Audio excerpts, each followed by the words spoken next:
The United States government is the largest and safest issuer of debt in the world because it has never defaulted on a loan. The US government issues debt in two distinct markets. The first, the money market. In the money market, the US government issues debt with a maturity of 1 year or less, so 365 days or less. In the capital markets, the US government issues debt with maturities of more than 1 year. I know from years of experience that many people hear these maturity dates completely incorrectly. So I'm going to repeat this. Money markets have a maturity of 1 year or less, not less than a year. The US government is the direct issuer of 6 kinds of securities: cash management bills, Treasury bills, Treasury notes, Treasury bonds, strips, and tips. Let's walk through each of these. First, cash management bills. There is no regular schedule for the issuance of cash management bills. The government chooses to issue these when it needs to raise money. Treasury bills are issued weekly on Monday, always with 3-month, 6-month, or 12-month maturities. They're issued through a process known as a Dutch auction underwriting. This type of underwriting consists of 2 components, a competitive bid component and a non-competitive bid component. Let's start out by looking at a competitive bid component. All US government securities dealers must bid in the weekly Treasury bid auction.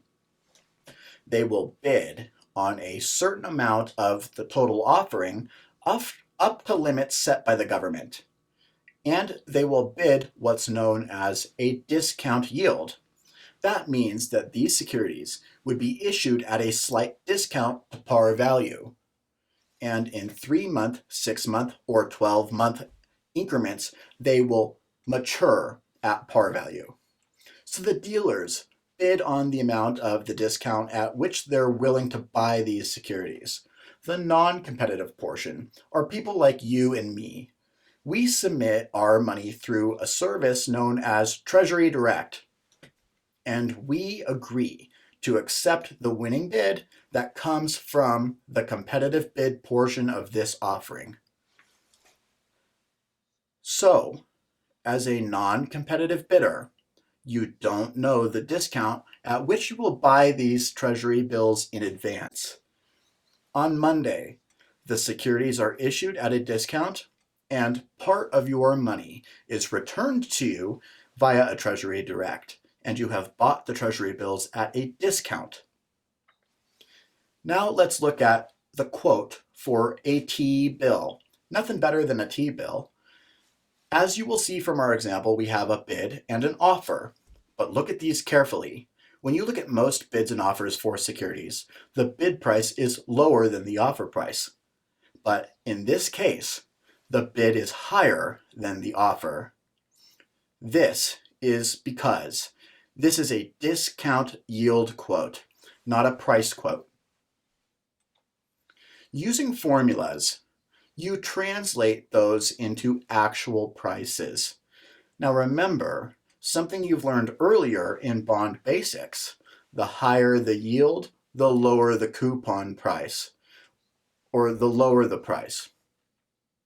So in this case, the bid yield is higher than the offer yield. Therefore, when they're translated into dollar amounts, the bid price will be lower than the offer price, as it should be. Only Treasury bills are quoted this way, where the bid quote is higher than the offer quote. So if you see this on the test, you can recognize a Treasury bill quote when you take the exam. This is only possible with a Treasury bill, or a Treasury note, or a T-bill, I'm sorry. Let's look at a T-note. T-notes have a maturity of 1 year to a maximum of 10 years. These are issued at par value, $10,000, with a coupon rate of interest. Now, in reality, you can buy these for as little as $100 each. However, for the purposes of the test, the par value is $1,000. Next, we have Treasury bonds. Treasury bonds are issued with 10 years or more, to a maximum of 30 years. So we have T-notes, T-bills, and T-bonds. Like T-notes, Treasury bonds are issued at par value, $1,000, with a coupon rate of interest. For many years, those were the four basic kinds of U.S. government securities. Then the government became a little bit more creative. One of the first new types of securities it issued is known as a strip. STRIP stands for the separate trading of registered interest and principal securities. STRIPs are the U.S. government's version of zero coupon bonds. Remember, a zero coupon bond is issued at a discount and matures at par value and pays no interest over the life of the security. The U.S. government does not issue these securities directly itself. Instead, it authorizes the primary U.S. government securities dealers to take certain bond offerings and note offerings and strip the interest payments separate from the principal payment. Let's look at a simple example to understand this clearly. In this example, we have a Treasury note with 10 years to maturity. Over the 10-year life, how many interest payments would be made on this T-note? 20, because they're made every 6 months. And then at the very end, there would be one principal repayment. The government issues the notes, and the primary U.S. government securities dealers strip the interest payments from the principal payment, and they create 21 separate securities. Each of the 20 separate interest payments become a zero coupon bond that's issued at a discount, and the principal repayment becomes its own zero coupon bond issued at a discount. So these are exactly like zero coupon bonds, except they are backed by the full faith and credit of the United States government. Although the government does not issue these directly, they're created by the authorized U.S. government securities dealers. The next type of U.S. government security is called TIPS. This stands for Treasury Inflation Protection Securities. These are designed to protect people who buy U.S. government securities against inflation risk. These securities are issued at par value with a coupon rate of interest. Every 6 months, the par value is adjusted according to the performance of the Consumer Price Index. If the Consumer Price Index shows that there has been inflation in the economy, then the principal is adjusted upward according to the formula. If the Consumer Price Index shows that there has been deflation in the economy, then the principal is adjusted downward.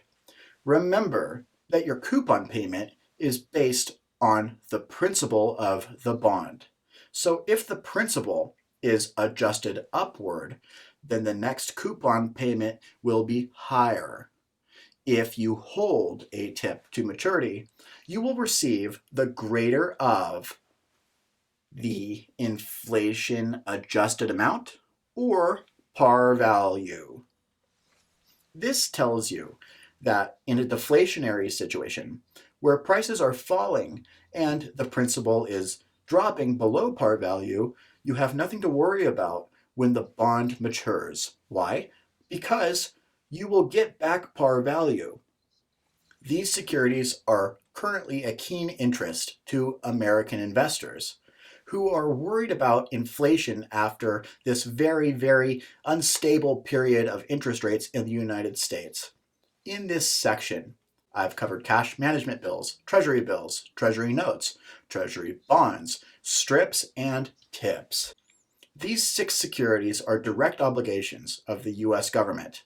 And remember that the price of treasury notes, treasury bonds, strips, and TIPS are quoted on 1 30-second basis. That's the minimum price move, and the price is quoted as a percentage of par value.